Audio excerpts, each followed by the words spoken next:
What's up, everybody? I'm going to do a 175 mile review on the BRX02. It's a linked edition D110 pickup.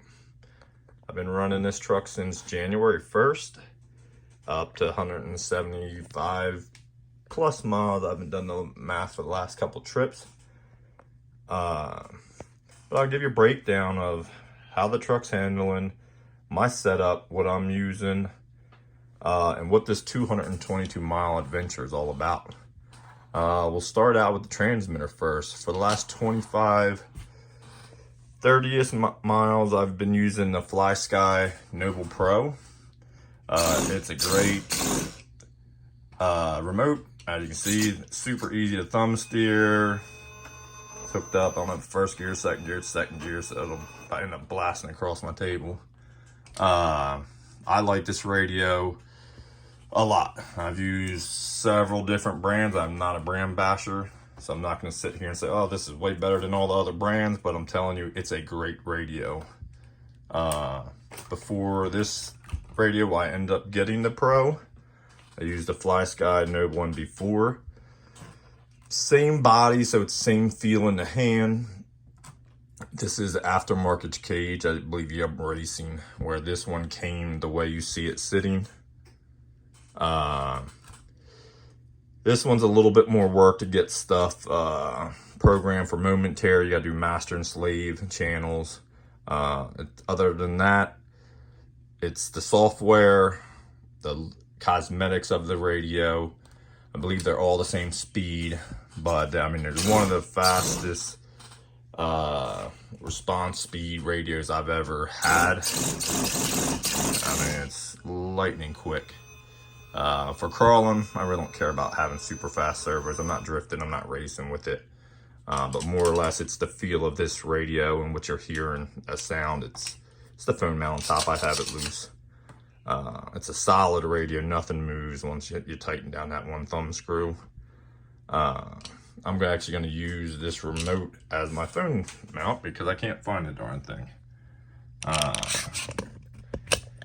So the BRX02, this last year, November-ish, I came up with this crazy idea to do a 222 mile adventure for 2023. Where literally all my miles are logged with a GPS apps on my phone and my Garmin watch. I was doing a little bit of research on what trucks I would run for the 222 mile adventure, and last Recon G6 Fix Enduro, I was working with Jason, did certified to max scrapper tires and a set of pro builds, which I still have them all. They're all still running great.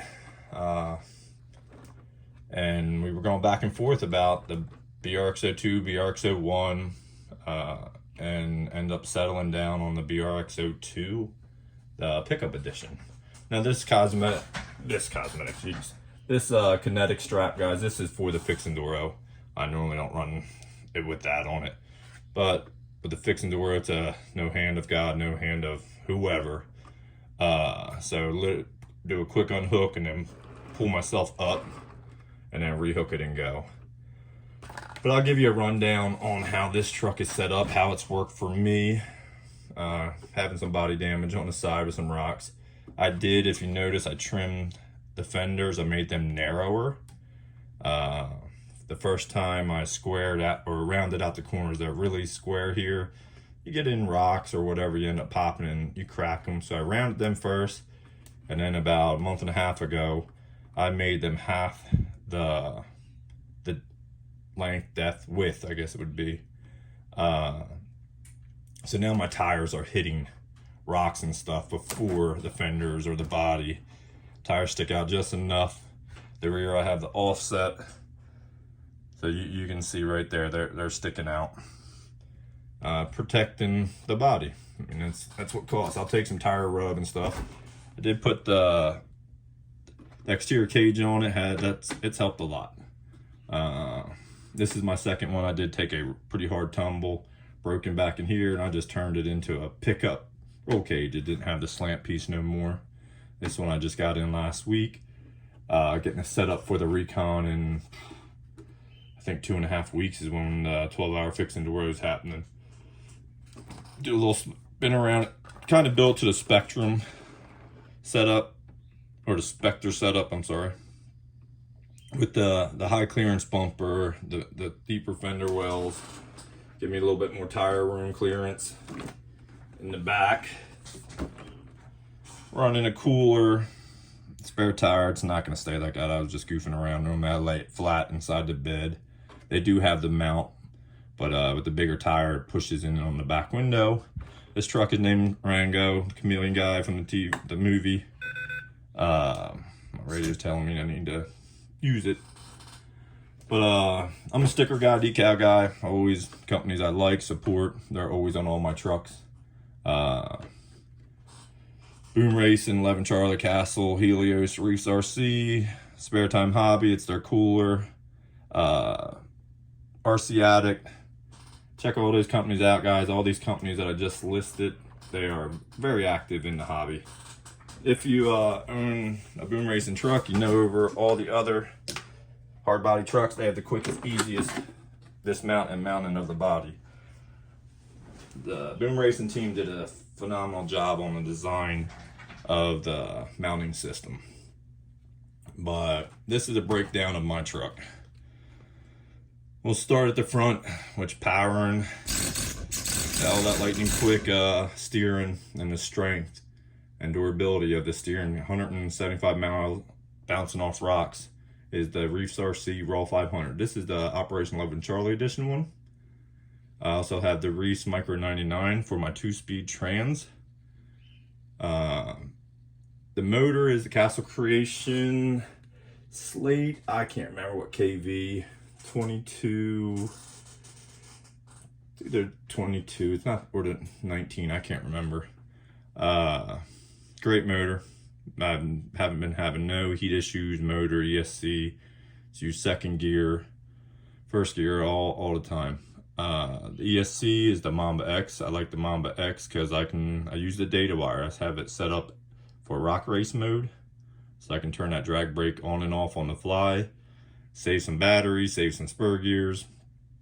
The batteries I've been running here late are the Helios 5200 milliamp 3S. They will be the batteries I'm running for the 12-hour fix enduro. They fit in that tray nice. I'm gonna be running 2 of those and one 3700 for the fix. We're allowed 3 batteries. Trying to think what else. Well, you see the inner fenders, all that stuff I have. Wheels, I have the rear set up as deep dish, gives it a little bit wider stance, a little bit more stable. The front, just for clearance issues, I've been just running that like a standard wheel. Tires are the TPD tires.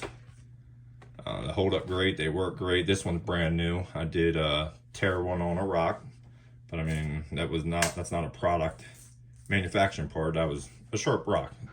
I shouldn't even take it in that rocks. But overall, the truck is holding up phenomenal. All the gears, bearings, it's all the original stuff.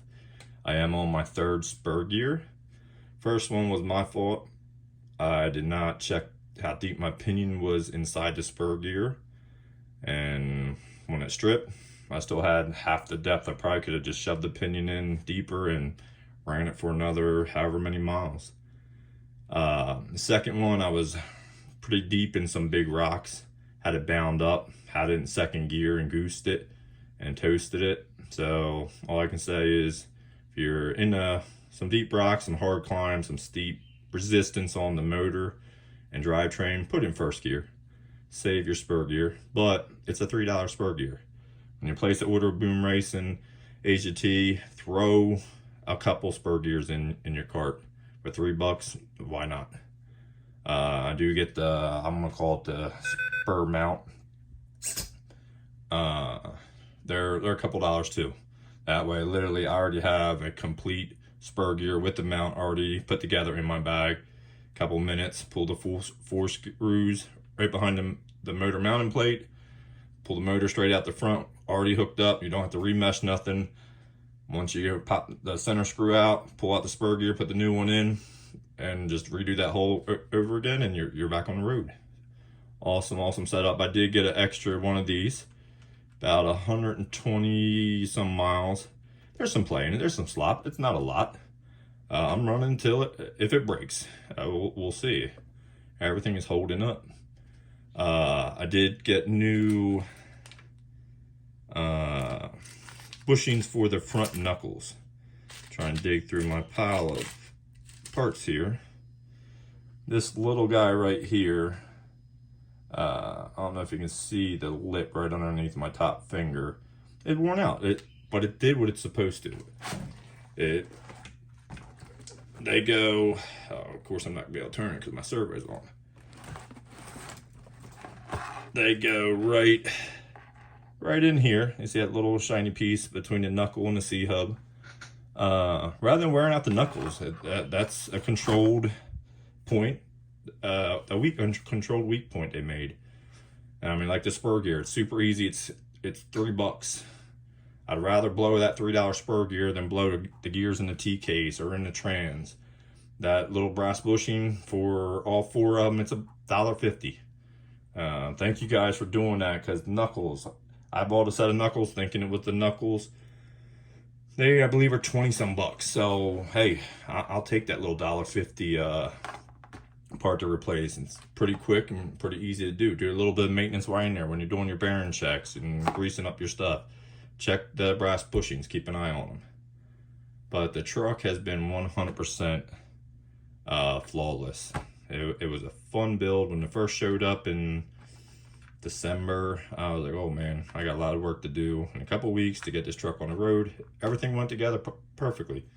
Everything. I did, prior to a couple weeks ago, I did have a servo winch mounted on here, and then the whole system runs up through. One of the nicest, I mean, there's rollers up in there for the lines to get out into the center of the front bumper. Super awesome design on that. Guys, what the 222 mile adventure is about is spreading awareness of veteran suicide. Here in the United States, numbers show that 22 vets a day take their life. That's 22 too many, and that's where the 222 miles came from. This has been a lot of fun. I go out roughly every morning before work and run the trails. I've met a lot of people, been able to talk to a lot of people about Operation 11 Charlie, which is in the background. Check them out at operation11charlie.org.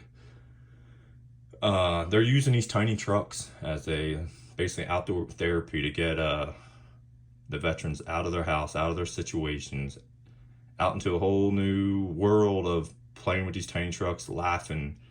I mean, to see these guys come out and hear, hey, they don't like big groups, and within a couple months they're going to events. We'll use USTE, 1,000+ people, Beat the Creek, I don't know, we'll say 1,600 people. These little trucks are tools to help people.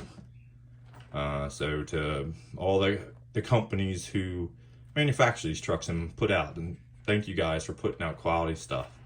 Yeah, they do cost a little bit when you at first purchase, but you run them, you have fun. And to me, half of the fun is working on them. I mean, you see this thing's clean. All my trucks are clean. It's a part of the enjoyment of the hobby is working on them. I keep them clean. I can see if something's loose. But that's a breakdown of this truck, guys. There'll be more videos that come. The 222 mile adventure will not come to end, but I'll be hitting the 222 miles at the Recon G6 Fix Enduro in 2.5 weeks. So if you're on the East Coast of the United States, look out up Blue Rocks Family Campground, Recon G6. Come on out. Come on out. You'll see this truck. There's going to be a couple of us out there just running, having a blast. But this is just shout out to 11 Charlie for what they do.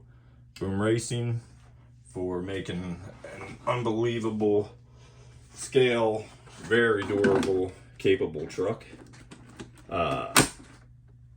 There's the body back on.